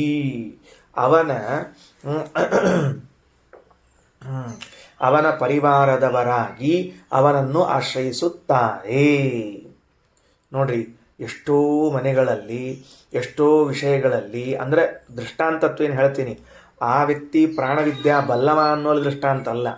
ಮನೆಯಲ್ಲಿ ಒಬ್ಬನಿರ್ತಾನೆ, ಅವನ ಸಂಬಂಧಿಕರೆಲ್ಲ ಅವನ ಮೇಲೆ ಡಿಪೆಂಡ್ ಆಗಿರ್ತಾರೆ. ಕೆಲವರೆಲ್ಲ ಅದು ತಂದೆ ತಾಯಿಗಳು ವಯಸ್ಸಾದವರು ಇರಬಹುದು, ಅತ್ತೆ ಮಾವ ವಯಸ್ಸಾದವರು ಇರಬಹುದು, ಹೆಂಡತಿ ಮಕ್ಕಳಂತರೂ ಸರಿ ಇವ್ರನ್ನ ಬಿಟ್ಟು ಇನ್ನು ಎಕ್ಸ್ಟ್ರಾ ಪರ್ಸನ್ಸ್ ಜನರಿರ್ತಾರೆ, ಅವರು ಸಹಿತ ಅವನ್ನೇ ಡಿಪೆಂಡ್ ಮಾಡಿರ್ತಾರೆ. ಇದೇನಿದು? ಪ್ರಾಣದೇವರು ಹೆಂಗೆ ಉಳಿದ ಎಲ್ಲ ದೇವತೆಗಳನ್ನು ಪರಿವಾರದವರನ್ನಾಗಿ ಮಾಡಿ ಆಶ್ರಯ ಕೊಟ್ಟರು, ಹಂಗೆ ಈ ವ್ಯಕ್ತಿ ಕೂಡ ಎಲ್ಲರನ್ನು, ಅವ್ರೇನೋ ಸ್ವಾದರತ್ತಿ ಮಗ ಅಂತ ಅವನೇನು ಸಂಬಂಧ? ಸ್ವಾದರತ್ತಿ ಮಗ ಇವ್ರನ್ನಾಗಿರ್ತಾನೆ. ಇನ್ನು ಇವ್ರ ಮಾವಶಿ ತಮ್ಮನ ಅಣ್ಣನ ಕಾಕನ ಮಗ ಏನು ಸಂಬಂಧ? ಬಂದಿರ್ತಾನೆ, ಇವ್ರನ್ನೇ ಬಂದಿರ್ತಾನೆ. ಏನ್ರಿ ಇಷ್ಟೆಲ್ಲ ಬಂದಾರ? ಪರಿವಾರದವ್ರಿಗೆ ಆಶ್ರಯ ಕೊಡ್ತಾನ, ದೇವರ ಯೋಗ್ಯತಾ ಕೊಟ್ಟಿರ್ತಾನೆ ಅವನಿಗೆ. ಹಂಗೆ ಮುಖ್ಯ ಪ್ರಾಣದೇವರು ಸರ್ವಪ್ರಾಣಿ ಜಾತರಲ್ಲಿ ಇದ್ದು ಅನ್ನವನ್ನು ತಿನ್ನಿಸುವಂಥವರಾಗಿದ್ದಾರೆ. ದೇವತೆಗಳು ಆ ಪ್ರಾಣದೇವರನ್ನು ಪ್ರಾರ್ಥಿಸಿಕೊಂಡು ಅವರ ಪರಿವಾರದಲ್ಲವರೊಬ್ಬರಾಗಿ ಎಲ್ಲ ಜೀವರಾಶಿಗಳು ತಿನ್ನುವ ಅನ್ನದಲ್ಲಿ ಭಾಗವುಳ್ಳವರಾಗಿದ್ದಾರೆ. ಇದು ಪ್ರಾಣದೇವರ ಮಹಿಮಾ ಅಂತ ತಿಳಿದುಕೊಂಡ ವ್ಯಕ್ತಿಗೂ ಕೂಡ ತನ್ನ ಸಂಬಂಧಿಗಳಿಗೆ ಆಶ್ರಯವನ್ನು ಕೊಡುವಂತಹ ಭಾಗ್ಯವನ್ನು ಕೊಡ್ತಾರೆ. ಮುಗೀತಾ? ನೋಡ್ರಿ ಎಷ್ಟು ಮಹತ್ವದ ಅಭಿತಸ್ಸಂವಿಶಂತಿ. ಹೆಂಗಪ್ಪ ಅಂದ್ರೆ, ಅದಕ್ಕೆ ಉದಾಹರಣೆ ಹೆಂಗಂದ್ರೆ, ಭರ್ತ ಸ್ವಾನಾಂ ಶ್ರೇಷ್ಠ ಪುರ ಏತಾ ಭವತಿ. ಅಷ್ಟೇ ಅಲ್ಲ, ಸ್ವಾನಾಂ ಜ್ಞಾತಿಗಳಿಗೆ ಭರ್ತ ಅಂದ್ರೆ ರಕ್ಷಕ, ಏತಾ ಭವತಿ ಈ ಏತಾಹ ಭವತಿ. ಏನೋ ಆಗಿದಿಲ್ಲ. ಶ್ರೇಷ್ಠ ಪುರಃ ಏತಾಹ ಅಗ್ರೇಸರೋ ಅನ್ನಾದೋ ಅಧಿಪತಿಶ್ಚ ಭವತಿ ಅಂತ ಅರ್ಥ. ಸರಿ, ಅವರೊಳಗೆ ಆ ಪರಿವಾರದಲ್ಲಿ ಇವನೇನಾಗ್ತಾನ? ಶ್ರೇಷ್ಠ ಆಗ್ತಾನ, ಅಗ್ರೇಸರನಾಗ್ತಾನ, ಅನ್ನವನ್ನು ಭೋಗಿಸುವಂಥವನಾಗ್ತಾನ, ಅಧಿಪತಿ ಆಗ್ತಾನ. ಇಷ್ಟು ಫಲ ಬಂದ್ಬಿಡ್ತು. ಇಷ್ಟು ಪ್ರಾಣದೇವರನ್ನು ತಿಳಿದುಕೊಂಡದ್ದಕ್ಕೆ ಪರಿವಾರದವರು ಅವರನ್ನು ಆಶ್ರಯಿಸಿಕೊಳ್ಳುತ್ತಾರೆ. ಅವರು ಆ ವ್ಯಕ್ತಿ ಅವರಲ್ಲಿ ಶ್ರೇಷ್ಠ ಆಗ್ತಾನೆ, ಸಹಜ. ಮತ್ತು ಅವರನ್ನು ಆಶ್ರಯಿಸಿಕೊಂಡಾಗ ಅವು ಮುಖ್ಯಸ್ಥನಾಗ್ತಾನೆ. ಆಮೇಲೆ ಅನ್ನವನ್ನು ಭೋಗ ಮಾಡುವಂಥವನಾಗ್ತಾನೆ. ಆಮೇಲೆ ಅಧಿಪತಿ ಆಗ್ತಾನೆ. ಇನ್ನು ಇಷ್ಟಾದ ಮೇಲೆ ಒಂದು ಕಥೆ ಹೇಳ್ತಾರೆ. ಮತ್ತೆ ಏನು, ಇಷ್ಟೊತ್ತು ಪ್ರಾಣದೇವರ ಮಹಿಮಾ ತಿಳ್ಕೊಂಡವನ ಕಥೆ ಹೇಳಿದರು. ಈಗ ಅವ್ನಿಗೆ ಯಾರಾದರೂ ವಿರೋಧ ಮಾಡಿದರೆ ಏನಾಗ್ತದೆ ಅಂತ ಹೇಳ್ತಾರೆ. ನೋಡ್ರಿ ಎಷ್ಟು ಮಜಾ ಅದ. ಏನು, ಸ್ವೇಷು ಯಹು ಏವಂ ವಿಧಂ ಸ್ವೇಷು ಪ್ರತಿಭೂಷತಿ ನ ಹ ವಾ ಯೇ ಅಲಂ ಭಾರ್ಯೇಭ್ಯೋ ಭವತಿ. ಯಾವನು ಹ ಏವಂ ವಿಧಂ, ಹ ಅನ್ನೋದು ಪ್ರತ್ಯೇಕ, ಏವಂ ವಿಧಂ ಹೀಗೆ ಪ್ರಾಣದೇವರನ್ನ ತಿಳಿದವರನ್ನು ಸ್ವೇಷು ಸಂಬಂಧಿಕರಲ್ಲಿ ಪ್ರತಿಭೂಷತಿ ಪ್ರತಿಕೂಲನಾಗುತ್ತಾನೋ. ಯಾರೊಬ್ಬ ಪ್ರಾಣಜ್ಞಾನಿಯಾಗಿರುವಂಥ ವ್ಯಕ್ತಿಯನ್ನ ದ್ವೇಷಿಸ್ಲಿಕ್ಕೆ ಶುರು ಮಾಡಿದ, ಬೈಲಿಕ್ಕೆ ಶುರು ಮಾಡಿದ, ಅವನೇನೋ ಕೆಟ್ಟದನ್ನು ಶುರು ಮಾಡಿದ, ಆಗ ಏನಾಗ್ತದೆ ಅಂದ್ರೆ ನಹ ವಾ ಅಲಂ ಭಾರ್ಯೇಭ್ಯೋ ಭವತಿ, ಅವನು ತನ್ನ ಪರಿವಾರದವರನ್ನು ಪೋಷಿಸಲು ಸಮರ್ಥನಾಗುವುದಿಲ್ಲ. ನೋಡ್ರಿ, ಪ್ರಾಣದೇವರನ್ನ ತಿಳಿದುಕೊಂಡವನು ತನ್ನ ಎಲ್ಲ ಪರಿವಾರದವರನ್ನ ಪೋಷಿಸಲು ಸಮರ್ಥನಾಗ್ತಾನೆ. ಅಂಥ ಪ್ರಾಣದೇವರನ್ನ ತಿಳಿದ ಪ್ರಾಣಜ್ಞಾನಿಯನ್ನು ಯಾರಾದರೂ ದ್ವೇಷಿಸಿದರೆ, ಪ್ರತಿಕೂಲ ಮಾಡಿದರೆ, ಅವನು ತಾನು ತನ್ನ ಸಂಬಂಧಿಗಳನ್ನಲ್ಲ, ತನ್ನ ಮನೆಯಲ್ಲಿದ್ದ ಹೆಂಡತಿ ಮಕ್ಕಳನ್ನು ಪೋಷಣೆ ಮಾಡಲು ಆಗುವುದಿಲ್ಲ. ಮುಗಿದೋಯ್ತು. ಅಂದಮೇಲೆ ಪ್ರಾಣಜ್ಞಾನಿಗಳನ್ನು ನಾವು ವಿರೋಧ ಮಾಡಬಾರದು. ಇವತ್ತು ಚಂದಿರ್ತದೆ ವಿರೋಧ. 2 ದಿವಸ ಆದಮೇಲೆ ಫಲ ಕೊಡ್ಲಿಕ್ಕೆ ಶುರು ಮಾಡಿದ ಮೇಲೆ ಮಾಡಬಾರ್ದಾಗಿತ್ತು ಅಂತ ಅನಿಸ್ಲಿಕ್ಕೆ ಶುರುವಾಗ್ತದೆ. ಆದ್ದರಿಂದ ಆ ಕೆಲಸವನ್ನು ಮಾಡಬಾರದು. ಅಥಃ ಏತಂ ಅನುಭವತಿ ಯೋಹ ವೈತಂ ಅನುಭಾರ್ಯಾನ್ ಬುಭೂಷತಿ. ಮುಂದಿಂದು ಅಥ ಅನಂತರದಲ್ಲಿ ಯಹ ಯಾರು ಏತಂ ಅನುಭವತಿ ಈ ವ್ಯಕ್ತಿಯನ್ನ ಪ್ರಾಣಜ್ಞಾನಿಯನ್ನ ಅನುಭವತಿ ಅನುಕೂಲನಾಗಿರುತ್ತಾನೋ, ಯೋಹ ವೈ ತಂ ಅನುಭಾರ್ಯಾನ್ ಬುಭೂಷತಿ ತನ್ನ ದಾಸದಾಸಿಯರು, ಹೆಂಡತಿ, ಮಕ್ಕಳು, ಪರಿವಾರದವನ್ನೆಲ್ಲರನ್ನೂ ಕೂಡ ಏನು ಮಾಡ್ತಾನೆ ಅಂತಂದ ಆಶ್ರಯ ನೀಡುತ್ತಾನೆ. ಅಲಂ ಭಾರ್ಯೇಭ್ಯೋ ಭವತಿ ಆಶ್ರಯ ನೀಡಲು ಇಚ್ಛಿಸುತ್ತಾನಲ್ಲ, ಆಶ್ರಯವನ್ನು ನೀಡಿ ಸಮರ್ಥನಾಗ್ತಾನೆ. ಸರಿ ಆಯ್ತಾ? ಮುಖ್ಯ ಪ್ರಾಣನಿಗೆ ಅನುಕೂಲನಾಗಿದ್ದವನನ್ನು ಆಶ್ರಯಿಸುತ್ತಾನೋ ಅವರನ್ನು ಆಶ್ರಯಿಸಿಕೊಂಡಿರುವಂತಹ ಜನರಿಗೆ ಇವನು ಪೋಷಕನೂ ರಕ್ಷಕನೂ ಆಗುತ್ತಾನೆ. ಇಷ್ಟು ಮಂತ್ರ ಅರ್ಥವಾಯ್ತಾ? ಏನಾಯಿತು? ಒಂದು ಘಟ್ಟ ಮುಗೀತೀಗ. ಮುಂದಿಂದೆಲ್ಲ ಮುಖ್ಯ ಪ್ರಾಣದೇವರ ನಾಮಗಳು ಅಂತ ಪ್ರಾರಂಭ ಆಗ್ತದೆ ಘಟ್ಟದಲ್ಲಿ, ನೋಡಂತ. ಹಾಗಾದರೆ ನಾವು ಶಬ್ದಗಳನ್ನು ಅರ್ಥ ಮಾಡಿಕೊಂಡು, ವಾಕ್ಯಗಳನ್ನು ಅರ್ಥ ಮಾಡಿಕೊಂಡು ತಿಳಿದುಕೊಂಡ ಭಾಗ ಏನಾಯಿತು ಅಂತಂದರೆ, ಮುಖ್ಯ ಪ್ರಾಣದೇವರು ದೇವತೆಗಳಿಗೋಸ್ಕರವಾಗಿ ಸಾಮಗಾನವನ್ನು ಮಾಡಿ ಯಜ್ಞದಲ್ಲಿ ಉದ್ಗಾತ್ರವಾಗಿ ಕರೆದು ದೇವತೆಗಳಿಗೆ ಜಯವನ್ನು ನೀಡಿಸಿದರು. ಆದ ಮೇಲೆ ಪ್ರಾಣದೇವರು ತಮಗೋಸ್ಕರ ಸಾಮಗಾನವನ್ನು ಮಾಡಿದರು. ಇದು ಯಾಕೆ ಅಂದರೆ, ತಮಗೋಸ್ಕರ ಸಾಮಗಾನವನ್ನು ಯಾಕೆ ಮಾಡಿದರು? ಇಲ್ಲಿ ವಾಯುದೇವರು ತಮಗೋಸ್ಕರ ಮಾಡಿಕೊಂಡ್ರು ಅಂತನ್ನುವುದು ಸ್ವಾರ್ಥದ ಪರಿಧಿಯಲ್ಲಿ ಬರೋದಿಲ್ವೋ ಅಂದರೆ ಇಲ್ಲ, ಕ್ರಮವೇ ಆಗಿದೆ. ಏನು ಕ್ರಮವೇ ಆಗಿದೆ ಅಂದರೆ, ಸೂರ್ಯ ದೇವತೆಗಳಿಗೋಸ್ಕರ ಸಾಮಗಾನವನ್ನು ಮಾಡಿ ಭಗವದ್ ದರ್ಶನಾದಿಗಳ ಪುಣ್ಯವನ್ನು ಅವರಿಗೆ ಕೊಟ್ಟ, ಸುಂದರ ವಸ್ತುಗಳ ದರ್ಶನದಿಂದ ಉಂಟಾಗುವ ಸುಖವನ್ನು ತಾನಿಟ್ಕೊಂಡ. ಅಗ್ನಿ ಪಾಠ ಪ್ರವಚನಗಳನ್ನು ಮಾಡಿದಾಗ ಬಂದಿರುವಂತಹ ಪುಣ್ಯವನ್ನು ಅವರಿಗೆ ಕೊಟ್ಟ, ಒಳ್ಳೆಯ ಶಬ್ದಗಳನ್ನು ಆಡಿದಾಗ ಬಂದ ಪುಣ್ಯವನ್ನು ತನಗಿಟ್ಟುಕೊಂಡ. ಹಾಗಾದರೆ ಸಾಮಗಾನದ ವ್ಯವಸ್ಥೆಯೇ ಸ್ವಾರ್ಥಂ ಪರಾರ್ಥಂಚ. ಇಷ್ಟೊತ್ತು ಪರಾರ್ಥ ಆದ ಮೇಲೆ ಪ್ರಾಣದೇವರು ಸ್ವಾರ್ಥಕ್ಕಾಗಿ ಸಾಮಗಾನವನ್ನು ಮಾಡಿದರು. ಅಂದರೆ ಸಾಮಗಾನದ ವಿಧಿ ಅದಕ್ಕಾಗಿ ಮಾಡಿದರು. ಮಾಡಿದ್ದಕ್ಕಾಗಿ ಅದರ ಫಲವಾಗಿ ಏನು ಸಿಕ್ತು ಅಂದರೆ, ಏನೇನು ಪ್ರಾಣಿಗಳು ಅನ್ನವನ್ನು ತಿಂತಾರೋ ಎಲ್ಲ ಅನ್ನವೂ ಅವರ ಪಾಲಿಗಾಯಿತು. ದೇವತೆಗಳಂದರು, ನಮಗೆ ಅನ್ನವೇ ಇಲ್ಲದೆ ಇದ್ದಂತೆ ಹೋಯಿತು, ನಾವೂ ಇಲ್ಲೇ ಇದ್ದೀವಿ, ನಮಗೂ ಅನ್ನವೇ ಇಲ್ಲದೆ ಇದ್ದಂತೆ ಹೋಯಿತಲ್ಲ, ಎಲ್ಲ ಅನ್ನ ನಿನ್ನದಾಗಿಬಿಟ್ರೆ. ಪ್ರಾಣದೇವರಂದರು, ನಿಮಗೂ ಅನ್ನ ಬೇಕಾಗಿದ್ದರೆ ನನ್ನ ಪರಿವಾರದವರಾದಾಗ ಪ್ರಾಣದೇವರು ಅವರಿಗೆ ಅನ್ನದ ವ್ಯವಸ್ಥೆಯನ್ನು ಮಾಡಿದರು. ಪ್ರಾಣದೇವರನ್ನು ಆಶ್ರಯಿಸಿಕೊಂಡ್ರು ದೇವತೆಗಳು ಪರಿವಾರದವರಾಗಿ. ಅದಕ್ಕೆ ಪ್ರಾಣದೇವರು ತಮ್ಮ ಪರಿವಾರದವರಿಗೆ ಅನ್ನದ ವ್ಯವಸ್ಥೆಯನ್ನು ಮಾಡಿದರು. ಹೇಗೆ ಮಾಡಿದರು? ಅವರ ಪ್ರೇರಣೆಯಿಂದ ಯಾವ ಜೀವಿ ಅನ್ನವನ್ನು ತಿಂತದೋ ಅದರಲ್ಲಿ ಭಾಗ ದೇವತೆಗಳಿಗೆ ಮುಡುತ್ತದೆ. ಹೇಗೆ ಗೊತ್ತಾಗ್ತದೆ? ಉಪವಾಸ ಇದ್ದಾಗ ದೇಹದಲ್ಲಿ ಏನೂ ಇಂದ್ರಿಯಗಳಲ್ಲಿ ಚಟುವಟಿಕೆ ಇರೋದಿಲ್ಲ. ಅದು ಅನ್ನ ತಿಂದಿಲ್ಲವಾದ್ದರಿಂದ ದೇಹದಲ್ಲಿ ಶಕ್ತಿ ಇಲ್ಲ. ಅನ್ನ ತಿಂದಾಗ ಎಲ್ಲ ಇಂದ್ರಿಯಾಭಿಮಾನಿ ದೇವತೆಗಳು ತೃಪ್ತರಾಗ್ತಾರೆ, ಇಂದ್ರಿಯಗಳು ಕೆಲಸವನ್ನು ಮಾಡ್ತವೆ.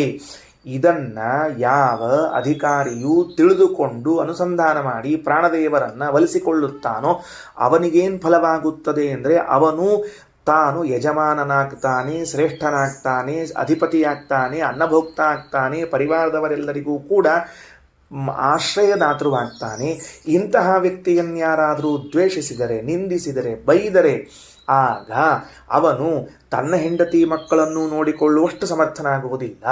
ಈ ಪ್ರಾಣಭಕ್ತರನ್ನ ಅನುಕೂಲನಾಗಿದ್ದವನಿಗೆ ತನ್ನ ಹೆಂಡತಿ ಮಕ್ಕಳು, ತಾನು ಪರಿವಾರದವರನ್ನೆಲ್ಲರೂ ಕೂಡ ರಕ್ಷಿಸಲು ಸಮರ್ಥನಾಗುತ್ತಾನೆ. ಪ್ರಮೇಯ ಹಾಗೂ ಫಲ ಹೇಳಿ ಉಪನಿಷತ್ತು ಪ್ರಾಣದೇವರ ಶ್ರೇಷ್ಠತ್ವದಲ್ಲಿ ತಾತ್ಪರ್ಯವುಳ್ಳದ್ದಾಗಿದೆ ಎಂದು ತಿಳಿಸಿಕೊಟ್ಟದ್ದೇ. ಇಷ್ಟೀ ಘಟ್ಟ. ಮುಂದಿನ ಭಾಗದಲ್ಲಿ ವಾಯುದೇವರಲ್ಲಿ ಅನೇಕ ನಾಮಗಳನ್ನು ಸಮನ್ವಯ ಮಾಡ್ತಾ ಇದ್ದಾರೆ. ಏನೇನು ನಾಮ ಸಮನ್ವಯ ಮಾಡ್ತಾ ಇದ್ದಾರೆ ಅಂದರೆ, ಅಯಾಸ್ಯ ಅಂಗಿರಸ ಅಂತ ಹಿಂದೆ ಬಂದದ್ದನ್ನು ಪುನರೇಕವಾರಂ ಉಚ್ಚಾರ ಮಾಡಿ ಬೃಹಸ್ಪತಿ, ಬ್ರಹ್ಮಣಸ್ಪತಿ, ಆಮೇಲೆ ಸಾಮ, ಉದ್ಗೀತ ಎಂಬುವಂತಹ 4 ನಾಮಗಳನ್ನು ಪ್ರಾಣದೇವರಲ್ಲಿ ಹೇಳ್ತಾ ಇದ್ದಾರೆ. ಪ್ರಾಣದೇವರ ತುಂಬ ಅಪರೂಪದ, ಕಡಿಮೆ ಎಂದು ಕೇಳಿಸಲ್ಪಡುವಂತಹ ನಾಮಗಳು ಅಯಾಸ್ಯ, ಅಂಗಿರಸ, ಬೃಹಸ್ಪತಿ, ಬ್ರಹ್ಮಣಸ್ಪತಿ, ಸಾಮ, ಉದ್ಗೀತ ಅನ್ನುವಂತಹ ನಾಮಗಳಿವೆ. ಬರೆದಿಟ್ಕೊಳ್ರಿ. ಪ್ರಾಣದೇವರ ನಾಮಗಳಷ್ಟೇ ಅಲ್ಲ, ರೂಪಗಳೂ ಹೌದು, ನಾಮರೂಪಗಳೂ ಹೌದು. ಹಿಂಗೆ ಬರ್ಕೊಳ್ರಿ ತಲೆಬರಹ, ಹೆಡ್ಡಿಂಗು ಏನಂತಂದ್ರೆ, ಪ್ರಾಣದೇವರ ನಾಮರೂಪಗಳು: ಅಯಾಸ್ಯ 1, ಅಂಗಿರಸ 2, ಬೃಹಸ್ಪತಿ 3, ಬ್ರಹ್ಮಣಸ್ಪತಿ 4, ಸಾಮ 5, ಉದ್ಗೀತ 6. ಅಯಾಸ್ಯೋ ಆಂಗಿರಸೋ ಅಂಗಾನಾಂಹಿರಸಃ. ಈ ಮುಖ್ಯ ಪ್ರಾಣದೇವರು ಅಯಾಸ್ಯರು. ಹಿಂದೆ ಹೇಳ್ಯಾರ ಅದನ್ನು ಯಾಕೆ ಅಂತ ತಿಳ್ಕೊಂಡು ಹೇಳಿ ಪುನರುಚ್ಚಾರಣೆ. ಆಂಗಿರಸ ಯಾಕ, ಅಂಗಾನಾಂಹಿರಸಃ ಅಂಗಗಳ ನಿಯಾಮಕರು ಅಂತ ಹೇಳಿದರು. ಅಲ್ಲಿ ಹೇಳಿದ್ದರ ವಿವರಣೆಯನ್ನ ಇಲ್ಲಿ ಕೊಡ್ತಾರೆ. ಪ್ರಾಣೋವ ಅಂಗಾನಾಂಹಿರಸಃ, ಮುಖ್ಯ ಪ್ರಾಣದೇವರು ನಮ್ಮೆಲ್ಲರ ಅಂಗಗಳಿಗೆ ರಸ ತಾನೇ. ಯಾಕ? ಪ್ರಾಣೋ ಹಿವ ಅಂಗಾನಾಂ ರಸಃ. ಮತ್ತೆ ಮತ್ತೆ ಪುನರುಕ್ತಿ 2 ಬಾರಿ ಅಭ್ಯಾಸ ಅಂತ ಅರ್ಥ ಇದಕ್ಕೆ. ಪ್ರಾಣೋವ ಅಂಗಾನಾಂ ಹಿರಸಃ, ಪ್ರಾಣೋ ಹಿವ ಅಂಗಾನಾಂ ರಸಃ. ನೋಡ್ರಿ ಎಷ್ಟು ಚಂದ ವಾಕ್ಯ ವಿನ್ಯಾಸ. ಒಂದೇ ವಿಷಯವನ್ನು 2 ಸರ್ತಿ ಹೇಳಿದರು. ಅದಕ್ಕೆ ಅಭ್ಯಾಸ ಅಂತ ಕರೀತಾರೆ. ಅಭ್ಯಾಸ. ಇನ್ನು ತಸ್ಮಾದ್ ಯಸ್ಮಾತ್ ಕಸ್ಮಾಚ್ಚ ಅಂಗಾತ್. ಮುಂದಿನ ವಾಕ್ಯ ತಸ್ಮಾತ್ ಯಸ್ಮಾತ್ ಕಸ್ಮಾಚ್ಚ ಅಂಗಾತ್ ಪ್ರಾಣ ಉತ್ಕ್ರಾಮತಿ ತದೇವ ತಚ್ಚುಷ್ಯತಿ. ಆದ್ದರಿಂದ ಮುಖ್ಯ ಪ್ರಾಣದೇವರು ಈ ದೇಹವನ್ನು ನಿಯಮಿಸುವಂಥವರು ಅನ್ನುವ ಅರ್ಥದಲ್ಲಿಯೇ ಅವರಿಗೆ ಆಂಗಿರಸ ಅಂತ ಕರೀತಾರೆ. ಆ ಮುಖ್ಯ ಪ್ರಾಣದೇವರು ದೇಹದ ಯಾವ ಅಂಗದಿಂದ, ದೇಹದ ಯಾವ ಭಾಗದಲ್ಲಿದ್ದ ಅಂಗದಿಂದ ಹೊರ ಹೋಗ್ತಾರೋ ಆಗ ಆ ಅಂಗವು ಶುಷ್ಯತಿ, ಒಣಗಿ ಹೋಗ್ತದ. ಅದರಿಂದ ಏನು ತಿಳಿದು ಬರ್ತದೆ? ಪ್ರಾಣದೇವರು ನಮ್ಮ ದೇಹದಲ್ಲಿರುವಂತಹ ಎಲ್ಲ ಅಂಗಗಳ ನಿಯಾಮಕರಾಗಿದ್ದಾರೆ ಎಂದು ತಿಳಿದು ಬರ್ತದೆ. ಉಳಿದದ್ದು ಎಲ್ಲ ಬಿಟ್ಬಿಡ್ರಿ. ಚಲೋ ತಿಳಿಯೋದು ಯಾವಾಗ ಅಂದ್ರೆ, ದೇಹದಿಂದ ಉಸಿರು ಹೊರಗೋತು ಅಂದ್ರೆ ಇಡೀ ದೇಹ ಒಣಗ್ತದೆ ನೋಡ್ರಿ. ಓಹೋ, ಪ್ರಾಣದೇವರೇ ದೇಹವನ್ನು ನಿಯಮನ ಮಾಡ್ತಾ ಇದ್ದವರು ಸ್ಪಷ್ಟ ತಿಳಿತದೆ. ಅದಕ್ಕೆ ಬರೆದ್ರು ಯಸ್ಮಾತ್ ಕಸ್ಮಾಚ್ಚ ಅಂಗ. ಮುಖ್ಯ ಪ್ರಾಣದೇವರು ಯಾವಾಗ ಯಾವುದಾದ್ರೂ ಒಂದು ಅಂಗದಿಂದ ಹೊರ ಹೋಗ್ತಾರೋ ಆಗ ಅಂಗ ಶುಷ್ಕವಾಗ್ತದೆ. ಅಂದಮೇಲೆ ಏಷ ಹಿವ ಅಂಗಾನಾಂ ರಸಃ. ಈ ಮುಖ್ಯ ಪ್ರಾಣದೇವರೇ ಆಂಗಿರಸರಾಗಿದ್ದಾರೆ. 2 ಗೊತ್ತಾಯಿತು. ಆಯಾಸ್ಯ ಆಂಗಿರಸ ಶಬ್ದಾರ್ಥ ತಿಳಿದುಕೊಂಡ್ವಿ. 2 ರೂಪಗಳು ಪ್ರಾಣದೇವರದ್ದು. ಒಂದು ಆಯಾಸ್ಯ, ಮುಖದಲ್ಲಿ ವಾಸ ಮಾಡ್ತಾರೆ ಪ್ರಾಣದೇವರು, ಆಯಾಸ್ಯ. ದೇಹದ ಒಳಭಾಗದಲ್ಲಿ ಅಂಗಗಳಲ್ಲಿ ಇದ್ದು ಅಂಗಗಳನ್ನು ನೇಮಿಸುತ್ತಾರೆ, ಆಂಗಿರಸ. ಇನ್ನು ಮುಂದಿನ ಹೆಸರು ಬೃಹಸ್ಪತಿ. ಏಷವು ಏವ ಬೃಹಸ್ಪತಿ. ಈ ಮುಖ್ಯ ಪ್ರಾಣದೇವರಿಗೆ ಬೃಹಸ್ಪತಿ ಅಂತ ಹೆಸರದ. ಯಾಕ? ವಾಗ್ವೈ ಬೃಹತಿ. ಭಾರತೀ ದೇವಿಗೆ ಬೃಹತಿ ಅಂತ ಹೆಸರಂತ. ಅಥವಾ ಸರಸ್ವತೀ ದೇವಿಗೆ ಬೃಹತಿ ಅಂತ ಹೆಸರು. ಭಾರತೀ ದೇವಿ ಆಗಿರಬಹುದು, ಸರಸ್ವತೀ ದೇವಿ ಆಗಿರಬಹುದು. 2 ಭಿನ್ನ ಜೀವರು, ಭಿನ್ನ ಪದವಿಗಳು, ಆದರೆ ಸಮಾನ. ಅಂದರೆ ಒಬ್ಬರೊಬ್ಬರು ಮುಂದಾಗೋರು. ಇವತ್ತಿನ ಭಾರತೀ ದೇವಿಯರು ನಾಳಿನ ಸರಸ್ವತೀ ದೇವಿಯರು, ಇವತ್ತಿನ ಸರಸ್ವತೀ ದೇವಿಯರು ನಿನ್ನೆಯ ಭಾರತೀ ದೇವಿಯರು. ಜೀವ ಬೇರೆ, ಪದವಿಗಳು ಬೇರೆ, ಆದರೆ ಸಮಾನ. ಅವರು ವಾಕ್ ಅಂತ ಬೃಹತಿ ಅಂತ ಕರೆಸ್ಕೋತಾರೆ. ತಸ್ಯ ಏಷ ಪತಿ, ಆ ಬೃಹತಿ ಎಂದು ಕರೆಸಿಕೊಳ್ಳುವ ಭಾರತೀ ದೇವಿಗೆ ಪತಿಗಳಾದದ್ರಿಂದ ತಸ್ಮಾದೂ ಬೃಹಸ್ಪತಿ, ಅದಕ್ಕೆ ವಾಯುದೇವರಿಗೆ ಬೃಹಸ್ಪತಿ ಬೃಹಸ್ಪತಿ ಅಂತ ಹೆಸರು. ಏಷವೂ ಏವ ಬ್ರಹ್ಮಣಸ್ಪತಿ, ಅಷ್ಟೇ ಅಲ್ಲ, ಈ ವಾಯುದೇವರಿಗೂ ಬ್ರಹ್ಮಣಸ್ಪತಿ ಅಂತ ಕರೆಸ್ಕೊಳ್ಪಡ್ತದೆ. ಯಾಕೆ? ವಾಗ್ವೈ ಬ್ರಹ್ಮ, ಭಾರತೀ ದೇವಿಗೆ ಬ್ರಹ್ಮ ಅಂತ ಹೆಸರದಂತ, ಸರಸ್ವತೀ ದೇವಿಗೆ ಬ್ರಹ್ಮ ಅಂತ ಹೆಸರದಂತ. ಭಾರಿ ಆಶ್ಚರ್ಯ. ಯಾಕೆ ಭಾರತೀ ದೇವಿಗೆ ಸರಸ್ವತೀ ದೇವಿಯರಿಗೆ ಬ್ರಹ್ಮ ಅಂತ ಹೆಸರದ ಅಂತ ಕೇಳಿದರೆ ಕೆಳಗೆ ಆಚಾರ್ಯ ಬರೀತಾರೆ ತಾತ್ಪರ್ಯದಲ್ಲಿ, ಮೈ ರೋಮಾಂಚನ ಆಗ್ತದೆ, ಎಚ್ಚರ ಆಗಿಬಿಡ್ತದೆ ಪೂರ್ಣ. ವಾಗ್ವೈ ಬ್ರಹ್ಮ ತಸ್ಯ ಏಷ ಪತಿ ತಸ್ಮಾದು ಬ್ರಹ್ಮಣಸ್ಪತಿ, ಆದ್ದರಿಂದ ವಾಯುದೇವರಿಗೆ ಬ್ರಹ್ಮಣಸ್ಪತಿ ಅಂತ ಕರೀತಾರೆ. ಬೃಹಸ್ಪತಿ ಬ್ರಹ್ಮಣಸ್ಪತಿ, ಬೃಹತಿ ಸರಸ್ವತಿ, ಬ್ರಹ್ಮ ಭಾರತೀ ದೇವಿ ಅಥವಾ ಸರಸ್ವತಿ ದೇವಿ ಅವರಿಗೆ ಪತಿಯಾದದ್ದರಿಂದ, ಭಾರತೀ ದೇವಿಗೆ ಪತಿಯಾದ್ದರಿಂದ ವಾಯುದೇವರಿಗೆ ಬೃಹಸ್ಪತಿ ಬ್ರಹ್ಮಣಸ್ಪತಿ ಎರಡೂ ಹೆಸರಿರುವಂತಹದ್ದಾಗಿದೆ. ಕೆಳಗೆ ಬರ್ರಿ, ಭಾಷ್ಯ ತಗೊಳ್ರಿ. ಏನಂತಾರೆ? ಭಾರತೀ ದೇವಿಯರಿಗೆ ಬೃಹತಿ ಅಂತ ಹೆಸರು ಯಾಕೆ ಅಂತ ಒಂದು ಚರ್ಚೆ. ಶ್ರೀಮದಾಚಾರ್ಯರು ತಾತ್ಪರ್ಯವನ್ನು ತೆಗೆದುಕೊಳ್ಳುತ್ತಾರೆ, ಭಾಷ್ಯವನ್ನು ಬರೀತಾರೆ. ಏನಂತ? ಸ್ತ್ರೀಗುಣೈ ಸರ್ವಪೂರ್ಣತ್ವಾತ್ ಬೃಹತೀತು ಸರಸ್ವತಿ. ಭಾರತೀ ದೇವಿಯರನ್ನಾಗಲಿ ಅಥವಾ ಸರಸ್ವತೀ ದೇವಿಯರನ್ನಾಗಲಿ ಶಾಸ್ತ್ರವು ಬೃಹತಿ ಎಂದು ಯಾತಕ್ಕಾಗಿ ಕರೀಲಿಕ್ಕೆ ಹೊರಟಿದೆ? ಸ್ತ್ರೀಗುಣೈ ಸರ್ವಪೂರ್ಣತ್ವಾತ್, ಸ್ತ್ರೀಯರಲ್ಲಿ ಇರಬೇಕಾದ ಗುಣಗಳು ಅಂತಿವೆ. ಉದಾಹರಣೆಗೆ ಗೋವಿನಲ್ಲಿ ಇರಬೇಕಾದ ಗುಣಗಳು ಅಂತೇನಿವೆಯೋ, ಪುರುಷರಲ್ಲಿ ಇರಬೇಕಾದ ಗುಣಗಳು ಅಂತೇನಿವೆಯೋ, ವಿದ್ಯಾರ್ಥಿಗಳಲ್ಲಿ ಇರಬೇಕಾದ ಗುಣಗಳು ಅಂತೇನಿವೆಯೋ, ತದ್ವತ್ ಸ್ತ್ರೀಯರಲ್ಲೂ ಇರಬೇಕಾದ ಗುಣಗಳು ಅಂತವ. ಅವು ಪರಿಪೂರ್ಣವಾಗಿ ಎಲ್ಲಿವೆ ಅಂತ ಕೇಳಿದರೆ ಭಾರತೀ ಸರಸ್ವತಿಯರಲ್ಲಿದ್ದರಿಂದ ಅವರಿಗೆ ಬೃಹತಿ ಬೃಹತಿ ಎಂದು ಕರೆಯಲಾಗುತ್ತದೆ. ವಿಚಾರಿಸಿ ನೋಡ್ರಿ. ಸ್ತ್ರೀಗುಣೈ ಸರ್ವಪೂರ್ಣತ್ವಾತ್ ಬೃಹತೀತು ಸರಸ್ವತಿ. ತುಂಬ ಸಂತೋಷವಾಗ್ತದೆ. ಯಾಕೆ ಸಂತೋಷ ಆಗ್ತದೆ? ಆಚಾರ್ಯ ಪವನೋಸ್ಮಾಕಂ ಆಚಾರ್ಯಾಣಿ ಚ ಭಾರತಿ. ಇದು ವಾದಿರಾಜ ಶ್ರೀಚರಣರು ಯುಕ್ತಿ ಮಲ್ಲಿಕೆಯಲ್ಲಿ ಕೊನೆ ಮಂಗಳ ಶ್ಲೋಕ ಮಾಡುವಾಗ ಹೇಳ್ತಾರ, ಆಚಾರ್ಯ ಪವನೋಸ್ಮಾಕಂ, ಅಸ್ಮಾಕಂ ಆಚಾರ್ಯ ಕಃ ಪವನಃ, ಆಚಾರ್ಯಾಣಿ ಕಾ ಭಾರತೀ ದೇವಿ, ಆಚಾರ್ಯಾಣಿ ಚ ಭಾರತಿ. ಗುರುಪತ್ನಿಯಾದವರು ಯಾರು ಅಂತ ಕೇಳಿದರೆ ಭಾರತೀ ದೇವಿಯರು ಗುರುಪತ್ನಿಯರು ಅಂತಂತ ಇದ್ದಾರೆ. ಹಾಗಾದರೆ ಗುರುಪತ್ನಿಯಾದ ಭಾರತೀ ದೇವಿಯಲ್ಲಿ ಏನು ಗುಣಗಳಿವೆ ಅಂತ ಕೇಳಿದರೆ ಶ್ರೀಮದಾಚಾರ್ಯರಂತಾರೆ, ಸ್ತ್ರೀ ಗುಣೈ ಸರ್ವಪೂರ್ಣತ್ವಾತ್ ಬೃಹತೀತು ಸರಸ್ವತಿ.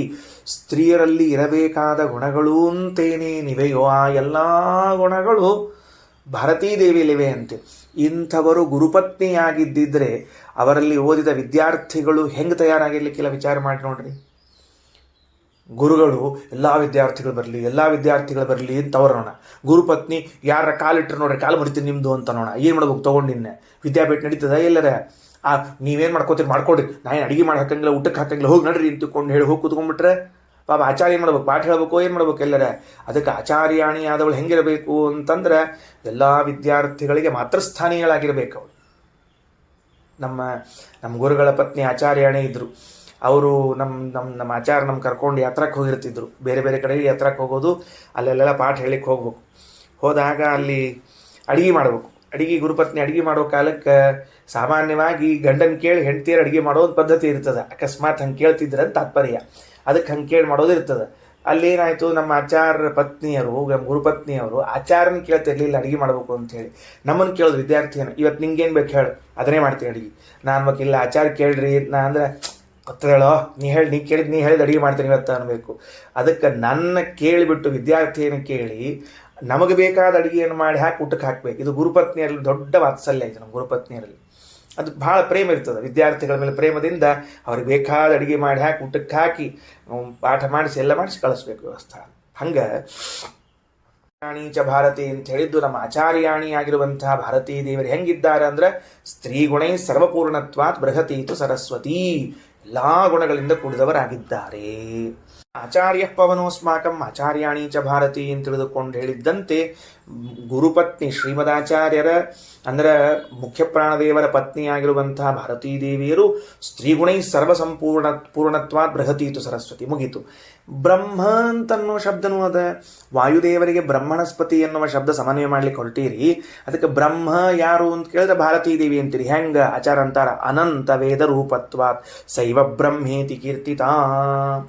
ಏನು ಶಬ್ದ ಗೊತ್ತಾ? ಆಚಾರ ಆಡಿದ ಒಂದು ಮಾತು, ಅನಂತ ವೇದ ರೂಪ, ಅನಂತ ವೇದಗಳಿಗೆ ಅಭಿಮಾನಿನಿಯರಾಗಿದ್ದಾರಾದ್ರಿಂದ ಭಾರತೀ ದೇವಿಯರಿಗೆ ಬ್ರಹ್ಮ ಎಂದು ಹೆಸರಿದೆ ಅಂತಾರೆ. ಏನದು ಊಹಾ ಮಾಡ್ಕೊಳ್ಳಿಕ್ಕೆ ಸಾಧ್ಯ ಇದೆಯಾ? ಅನಂತ ವೇದಗಳು ಅಂದರೆ ಏನು? ಎಲ್ಲಾದರೂ ತಲೆಯಲ್ಲಿ ಬರ್ತದ? ಎಲ್ಲಾದರೂ ಅನಂತ ಅಂದ್ರೆ ನೆವರ್ ಎಂಡ್, ಮುಗಿಯುವುದೇ ಇಲ್ಲ, ಮುಗಿಯುವುದೇ ಇಲ್ಲ, ಮುಗಿಯುವುದೇ ಇಲ್ಲ, ಮುಗಿಯುವುದೇ ಇಲ್ಲ. ಅಷ್ಟೆಲ್ಲ ವೇದಗಳಿಗೂ ಅಭಿಮಾನಿನಿಯರಾಗಿದ್ದಾರೆ ಭಾರತೀ ದೇವಿಯರಾದ್ದರಿಂದ ಭಾರತೀ ದೇವಿಯರಿಗೇನು ಹೆಸರು? ಬ್ರಹ್ಮ ಅಂತ ಹೆಸರು. ಅದ್ಭುತ ಅದ್ಭುತ. ಆಚಾರ್ಯರು ದಾರ್ಢ್ಯ ಹೆಂಗದ ನೋಡ್ರಿ. ಅಂದರೆ ಲಕ್ಷ್ಮೀದೇವಿ ಆದ ಮೇಲೆ, ಲಕ್ಷ್ಮೀದೇವಿ ಅಂತ ಸರಿ, ಪರಮಾತ್ಮ ಸರಿ, ವಾಯುದೇವರು ಸರಿ, ಈ 3 ಮಂದಿನ ಬಿಟ್ಟ ಮೇಲೆ ಇನ್ಯಾರಾದರೂ ಅನಂತ ವೇದಗಳಿಗೆ ಅಭಿಮಾನಿನಿಯರಾಗಿದ್ದಿದ್ರೆ ಭಾರತೀ ದೇವಿಯರೇ, ಇನ್ಯಾರೂ ಅಲ್ಲ. ಹಾಗಾದರೆ ಆಚಾರ್ಯ ಪವನೋಸ್ಮಾಕಂ ಆಚಾರ್ಯಾಣಿ ಚ ಭಾರತಿ, ನಮ್ಮ ಗುರುಪತ್ನಿ ಎಂಥವರಿದ್ದಾರೆ ಅಂದ್ರೆ ಅನಂತ ವೇದಗಳಿಗೆ ಅಭಿಮಾನಿನಿಯರಾದವರು ಗುರುಪತ್ನಿಯಾಗಿದ್ದಾರೆ. ವಿದ್ಯಾರ್ಥಿ ತಯಾರಾಗದೆ ಮನೆಗೆ ಹೋಗ್ಲಿಕ್ಕೆ ಚಾನ್ಸೇ ಇಲ್ಲ. ಹಿಂಗೆ ವಿಚಾರ ಮಾಡ್ರಿ. ಗುರುಪತ್ನಿಯು ವ್ಯಾಕರಣ ತರ್ಕ ಕಲ್ತಿದ್ರು ಅಂತ ಇಟ್ಕೊಳ್ರಿ. ವ್ಯಾಕರಣ ತರ್ಕಗಳಿಗೆ ಅವರಿಗೆ ಅಧಿಕಾರದ ಸ್ತ್ರೀಯರಿಗೆ ಕಲ್ತದ್ದು. ಗುರುಗಳು ವೇದಾಂತಗಳನ್ನು ಹೇಳ್ತಿದ್ರು ಅಂತ ಇಟ್ಕೊಳ್ರಿ. ಗುರುಪತ್ನಿಯರ ವಿದ್ಯಾರ್ಥಿಗಳನ್ನು ಕೂಡಿಸ್ಕೊಂಡು ತರ್ಕ ವ್ಯಾಕರಣಗಳನ್ನು ಹಾಕಿ ಕಟ್ಟದ ತಯಾರಿ ಮಾಡಿದರೆ ಅವನು ಹೊರಗೋದ್ರೆ ಹೆಂಗಾಗ್ಬೇಡ, ಅವನು ಪಂಡಿತ ಅನ್ನೋ ಹೆಂಗಿರ್ಬೇಡ ಅವನು. ಹಾಗೆ ನಮ್ಮ ಆಚಾರ್ಯರು ಗುರುಗಳಾಗಿದ್ದಾರೆ. ಆಚಾರ್ಯ ಪವನೋಸ್ಮಾಕಂ ಆಚಾರ್ಯಾಣಿ ಚ ಭಾರತೀ ದೇವರು ನಮ್ಮ ಗುರುಪತ್ನಿಯರು ಅಂದರೆ ಹೆಂಗಿದ್ದಾರೆ ಅಂದರೆ ಅನಂತ ವೇದಾಭಿಮಾನಿಗಳಾಗಿದ್ದಾರೆ. ಸ್ತ್ರೀಯರಲ್ಲಿ ಇರಬೇಕಾದ ಎಲ್ಲ ಗುಣಗಳನ್ನು ತುಂಬಿಕೊಂಡಿದ್ದಾರೆ. ವಿಷ್ಣುನ ಬ್ರಹ್ಮಿತತ್ವಾದ್ವಾ ತತ್ಪತಿರ್ ವಾಯುರೀಶ್ವರ. ಇನ್ನೊಂದಂದ್ರೆ ಆಚಾರ್ಯರು ಬರೇ ನಾ ಇಷ್ಟೇ ಹೇಳೋದಿಲ್ಲ, ಅನಂತ ವೇದಾಭಿಮಾನಿಯಾದ್ದರಿಂದ ಭಾರತೀ ದೇವಿಗೆ ಬ್ರಹ್ಮ ಅಂತಲ್ಲ, ಮತ್ತೇನು? ವಿಷ್ಣುನ ಬ್ರಹ್ಮಿತತ್ವಾದ್ವಾ ಭಗವಂತನ ಪೂರ್ಣ ಸನ್ನಿಧಾನಕ್ಕೆ ಪಾತ್ರಳಾಗಿದ್ದಾಳೆ. ಏನು ಪ್ರಶಸ್ತಿ ಭಾರತೀ ದೇವಿಗೆ ವಾಯುದೇವರು ಕೊಡೋದು? ಭಗವಂತನ ಪರಿಪೂರ್ಣ ಸನ್ನಿಧಾನ. ವಿಷ್ಣುನ ಬ್ರಹ್ಮಿತತ್ವಾದ್ವಾ ಅಂದ್ರೆ ಭಾರತೀ ದೇವಿಯರನ್ನು ಕಲ್ಪಿಸಿಕೊಂಡ್ರೆ ವಿಷ್ಣು ಸನ್ನಿಧಾನಕ್ಕೆ ಪೂರ್ಣ ಪಾತ್ರನಾದವರು, ಅನಂತ ವೇದಗಳಿಗೆ ಅಭಿಮಾನಿಯಾದವರು, ಸ್ತ್ರೀಯರ ಲಕ್ಷಣಗಳಿಂದ ಸರ್ವ ಲಕ್ಷಣಗಳಿಂದ ತುಂಬಿದವರಾದವರು ಇವರು ನಮ್ಮ ಗುರುಪತ್ನಿಯರಾಗಿದ್ದಾರೆ. ಆಚಾರ್ಯ ಪವನೋಸ್ಮಾಕಂ ಆಚಾರ್ಯಾಣಿ ಚ ಭಾರತಿ ದೇವೋ ನಾರಾಯಣ ಶ್ರೀಶಃ ದೇವಿ ಮಂಗಳ ದೇವತಾ.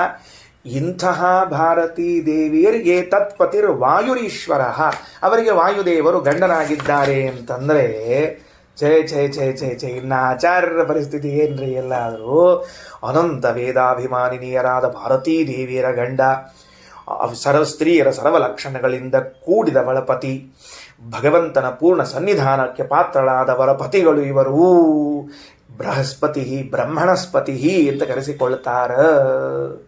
ಇನ್ನು ಸಾಮ, ಉದ್ಗೀತ ಇತ್ಯಾದಿ ಹೆಸರುಗಳೆಲ್ಲವ ಮತ್ತೆ ಮಧ್ಯಾಹ್ನ ಪಾಠದಲ್ಲಿ ನೋಡೋಣ. ಶ್ರೀಕೃಷ್ಣಾರ್ಪಣಮಸ್ತು.